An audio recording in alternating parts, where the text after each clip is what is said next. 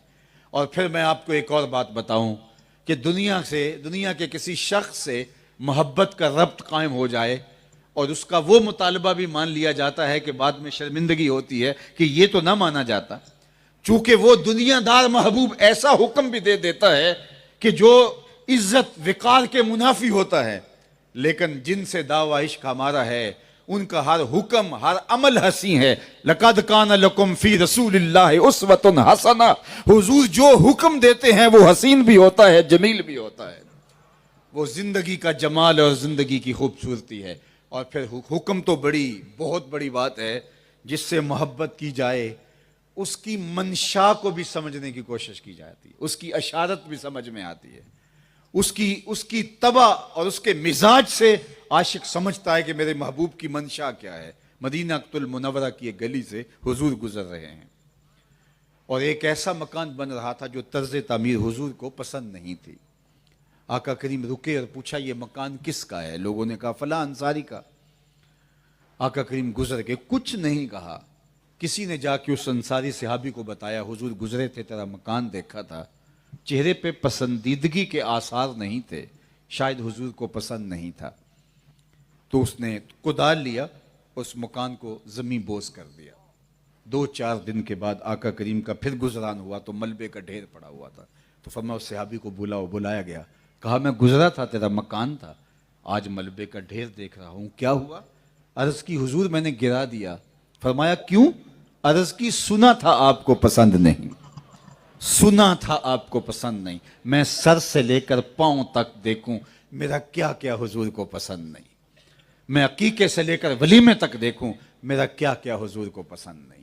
میں نجی زندگی سے لے کر سیاسی انداز اختیار کرنے والے معاملات کو دیکھوں میرا کیا کیا حضور کو پسند نہیں. یار دعویٰ کہہ کر لینا میں عاشق ہوتا ہوں ایسے تو نہیں ہوتا، دعویٰ تو دلیل مانگتا ہے. محبوب کی منشا کیا ہے؟ ایک شخص بحرین سے آئے اور حضور کی خدمت میں انہوں نے سلام پیش کیا تو آقا کریم نے رخ پھیر لیا دوسری جانب. تو بعض کا رش میں میرے ساتھ بھی ہو جاتا ہے، آپ کے ساتھ بھی ہوتا ہوگا کہ کوئی ادھر سے مل رہا ہے کوئی ادھر سے مل رہا ہے تو کسی کی طرف توجہ نہیں ہو پاتی. تو بعض لوگ دل پہ بھی لے لیتے ہیں کہ التفات نہیں کیا، حالانکہ وہ رش کی وجہ سے ہوتا ہے. لیکن سمجھدار لوگ ان نزاکتوں کو جانتے ہیں تو حضور نے رخ پھیرا تو انہوں نے یہ گمان کیا شاید حضور نے اتفاقاً رخ یوں موڑ لیا، تو وہ ادھر سے آ کے حضور کو پھر سلام کرتے ہیں۔ آقا کریم نے پھر رخ موڑ لیا۔ اب تو انہیں یقین ہو گیا کہ حضور واقعتاً ناراض ہیں، اور وہ صحابہ سے پوچھتے پھرتے ہیں کہ حضور مجھ سے ناراض ہیں، مجھے تو سمجھ نہیں آ رہی، آپ بتا سکتے ہیں ناراضگی کی کیا وجہ ہے؟ آج ہمارے ہاں تو ہوتا ہے باپ ناراض ہو، استاد ناراض ہو، مرشد ناراض ہو، کوئی بڑا ناراض ہو، تو اگر ہمیں وجہ معلوم نہ ہو تو ہم پہلے ناراض ہو جاتے ہیں۔ وہ پوچھتا پھر رہا ہے کہ حضور مجھ سے لگتا ہے ناراض ہیں، لیکن مجھے سمجھ نہیں کیا وجہ ہے، تم کچھ بتا سکتے ہو؟ تو انہوں نے دیکھا، غور کیا، کہا ہاں یہ تو سونے کی انگوٹھی پہن رکھی ہے، اور اللہ کے محبوب منع کر چکے، اس کو آتش دوزخ کا انگارہ قرار دیا حضور نے۔ مردوں کے لیے سونا چاندی حرام ہے، 4.5 ماشے سے کم وزن کی ایک انگوٹھی وہ جائز ہے مرد کے لیے، باقی نہ سونا جائز ہے اور نہ 4.5 ماشے اور اس سے زیادہ چاندی جائز ہے۔ تو تم نے یہ سونے کی انگوٹھی پہن رکھی ہے، چونکہ تجھے مسئلہ معلوم نہیں ہے، تو حضور کی ناراضگی کا سبب ہمارا خیال ہے یہ ہو سکتا ہے۔ وہ آگے بڑھا، انگوٹھی اتار کے حضور کو پیش کرتے ہوئے کہا حضور کہیں اس وجہ سے ناراض تو نہیں؟ یہ رہی۔ آقا کریم نے پکڑی اور یوں پھینک دی۔ ناراضگی کا سبب یہی تھا۔ بیٹھ گیا، مجلس چلتی رہی۔ کچھ دیر کے بعد جب مجلس اختتام کو پہنچی، لوگ واپس پلٹنے لگے، تو یہ صاحب بھی اٹھے اور واپس پلٹے۔ تو کسی نے کہا وہ انگوٹھی تو اٹھا لو، تم تو شرعاً نہیں پہن سکتے لیکن تمہاری بیوی تو پہن سکتی ہے، قیمتی دھات ہے۔ تو صحابی نے جو جواب دیا وہ جواب سنی اور اپنے اندر اتری ہے۔ اس صحابی نے کہا واللہ لا آخذہ وقد طرحہ رسول اللہ صلی اللہ علیہ وسلم، اللہ کی قسم میں اس کو کبھی نہیں اٹھاؤں گا جس کو میرے حضور نے پھینک دیا ہے۔ پڑی رہے، میں اس کو نہیں اٹھاؤں گا، پڑی رہے، سونا ہے، چاندی ہے، ہیرا ہے، لال ہے، پکھراج ہے، موتی ہے، نیلم ہے، کچھ بھی ہے، پڑا رہے۔ واللہ لا آخذہ وقد طرحہ رسول اللہ، جس کو میرے حضور نے پھینک دیا ہے میں اس کو کبھی نہیں اٹھاؤں گا، پڑی رہے۔ میں اور آپ اپنے آپ میں اتر کے دیکھیں، کوئی ایسی عادت تو نہیں اٹھائے ہوئے جو حضور نے پھینک دی ہو، کوئی ایسی دوستی تو نہیں اٹھائے پھر رہے جو حضور نے پھینک دی ہو، کوئی ایسا کاروبار تو نہیں اٹھائے پھر رہے جس کو حضور نے پھینک دیا ہو، کچھ ایسا عمل، کوئی ایسا رویہ تو نہیں اٹھائے پھر رہے جو حضور علیہ السلام نے پھینک دیا ہو۔ مجھے اپنے اندر اتر کے اپنا جائزہ لینا ہوگا۔ یہ تقریریں تلذذ سما کے لیے نہیں ہیں، اب اس سے نکلنا پڑے گا ہمیں کہ لذت بڑا مزہ آ گیا، جلسے میں خطاب کی آخر ہو گئی، یہ بہت وقت گزار لیا ہم نے، اب ہمیں سمجھدار ہونا ہوگا اور اپنی زندگی کا محاسبہ کرنا ہوگا۔ ہم قبر میں اترنے والے ہیں اور وہاں حضور تشریف لائیں گے، اور وہاں حضور کی معرفت اسی کو ہوگی جو حضور علیہ السلام سے سچی محبت کرنے والا ہے۔ وہاں ہیرا پھیریاں نہیں چلیں گی۔ آئیے میں اور آپ اپنے آپ کو دیکھیں ہم کھڑے کہاں ہیں۔ آقا کریم تو فرمایا وَجُعِلَتْ قُرَّةُ عَيْنِي فِي الصَّلَاةِ، میری آنکھوں کی ٹھنڈک نماز میں ہے، اور ہم جلسہ میں موجود ہوں، اذان ہو جائے تو دائیں بائیں ہو جائیں اور ہم سمجھیں کہ ہم عاشق رسول ہیں۔ کیوں جی؟ ہم نے یہاں بیج لگایا ہوا ہے، اس لیے عاشق رسول ہیں، ہم نعرہ بڑے زور سے لگاتے ہیں، اس لیے عاشق رسول ہیں، ہم جھنڈیاں لگاتے ہیں، ہم چراغاں کرتے ہیں۔ اور میاں یہ علامتیں ہیں، لیکن محبوب کا حکم اولیت اختیار کرتا ہے، سب سے پہلے حکم ہوگا، باقی اظہار عقیدت کے رنگ بعد میں ہوں گے۔ حضرت عبداللہ ابن رواحہ رضی اللہ تعالیٰ عنہ کو اللہ کے محبوب علیہ السلام نے فرمایا، جب جنگ موتا کے اوپر ان کو روانہ کیا تو فرمایا کہ تم جمعہ رات کا دن تھا، فرمایا صحابہ کو لے کے تم رخصت ہو جاؤ۔ اللہ اکبر۔ حضور علیہ الصلوۃ والسلام نے حکم دیا، حضرت عبداللہ ابن رواحہ نے قافلہ تیار کیا، لوگ جمع کیے اور ان کو کہا تم چلو میں تمہارے پیچھے شامل ہو جاتا ہوں۔ جانے کا ارادہ تھا، لیکن سوچا کہ کل جمعے کا دن ہے، آخری جمعہ میں حضور کے پیچھے پڑھ لوں، کیا خبر دوبارہ آنا بھی ہوتا ہے یا نہیں ہوتا۔ اور جنگ موتا میں ان کی شہادت بھی ہوئی ہے۔ تو آقا کریم علیہ السلام جب خطبہ دینے بیٹھے تو صحابہ کے مجمع میں عبداللہ ابن رواحہ کو بھی بیٹھے دیکھا، تو فرمایا ابن رواحہ میں نے کہا تھا کہ مجاہدوں لوگ کو لے کے نکلو اور تم رات گئے نہیں۔ عرض کی حضور میں سب کچھ بھیج دیا ہے، سب جا رہے ہیں اور میرے پاس سواری موجود ہے، میں صرف اس لیے رکا ہوں کہ بس آخری جمعہ آپ کے پیچھے ادا کر لوں، نہ جانے دوبارہ آپ کو دیکھ پاؤں یا نہ پاؤں، اس لیے میں رکا ہوں۔ اب رکنے کا مقصد اور وہاں جانا بھی آپ کا عزم مصمم اور تیز سواری اور کمانڈر ہے، اور فوج کو آگے بھیج کے حضرت عبداللہ ابن رواحہ پیچھے رکے ہیں۔ تو جب انہوں نے یہ بات کہی تو اللہ کے محبوب علیہ السلام نے فرمایا ابن رواحہ، زمین اور آسمان کے درمیان جتنی جگہ ہے اگر تم سونے سے بھر دو اور خیرات کر دو، جو کل چلے گئے ہیں ان کے اجر کو پھر بھی نہیں پہنچ سکتے، چونکہ وہ حکم تھا محبوب کا، یہ ان کی اپنی محبت کا رنگ تھا۔ اللہ اکبر۔ آئیے میں اور آپ اپنا جائزہ لیں۔ آج بعض اوقات ہم اپنے دوستوں کی تربیت کرتے ہیں، ان کو کہتے ہیں ذرا اس طرح انداز اختیار کریں، تو بعض اوقات وہ ہمارے اوپر جو ہے وہ ٹوٹ پڑتے ہیں کہ شاید ان کا عشق کمزور ہے اور ان کی محبت کمزور ہے۔ ہمیں سیکھنا پڑے گا کہ ہمارے آقا کا انداز زندگی کیا تھا۔ اگر میں 5 نمازیں پوری نہیں پڑھتا تو باقی چیزیں بعد میں آتی ہیں، مجھے سب سے پہلے اپنی نمازیں پوری کرنا ہوں گی، مجھے حضور کے لائے ہوئے طریق کو اختیار کرنا ہوگا۔ محمد دی زیارت محمد دے رنگ وچ، اے ٹھگ بازیاں جانے پیارا محمد، چوں بنا میں مصطفیٰ خانم درود، از خجالت آب می گردد وجود، عشق می گوید کے محکوم غیر، سینہ تو از بتا مانند دیر، تا نداری از محمد رنگ و بو، بر زبان خود میالہ نام ہو۔ اقبال نے جو کہا اس کا ترجمہ میں ایک شعر میں کرتا ہوں جو میرے شیخ مرشد مربی نے اس کا ترجمہ اپنے انداز میں کیا، یاری لا تو پاک نبی سنگ اے پر پوری یاری، پھر درود قبول ہے تیرا لکھ نہ لوں ایک واری۔ تو اپنے آپ کو ان کی محبت کے سانچے میں ڈھال دو۔ میرے استاد فرمایا کرتے تھے یہ نہ ہو کہ لوگ تمہیں پوچھے تم کون ہوتے ہو اور تمہیں بتانا پڑے جناب ہم مسلمان ہوتے ہیں۔ یہ دیکھو مذہب کے خانے میں اسلام لکھا ہوا ہے۔ آپ فرمایا کرتے تھے نہ کسی کو پوچھنے کی نوبت آئے اور نہ تمہیں بتانے کی ضرورت پڑے، تمہاری وضاحت، تمہارا طرز زندگی، تمہارا انداز معاشرت، تمہارا طرز زیست ایسا ہونا چاہیے۔ تم دور سے چلے آ رہے ہو، لوگ کہیں وہ دیکھو حضور کا غلام آ رہا ہے، میں حضور کا عاشق ہوں، یہاں بیج لگا ہے عاشق رسول کا، اور دودھ دہی کی دکان پہ بیٹھ کے دودھ بیچ رہا ہوں۔ لوگوں کو آنکھیں بند کر کے خریدنا چاہیے، یہاں ملاوٹ نہیں ہو سکتی اس لیے کہ یہ حضور کا عاشق بیٹھا ہوا ہے۔ میرے سے کوئی رشتہ داری کرنے لگے تو اسے آنکھیں بند کر کے کرنی چاہیے، اس کے نام کے ساتھ عشق رسول کا ٹائٹل ہے، لہٰذا میری بیٹی اس گھر کے اندر جو ہے وہ عزت اور وقار کے ساتھ رہے گی۔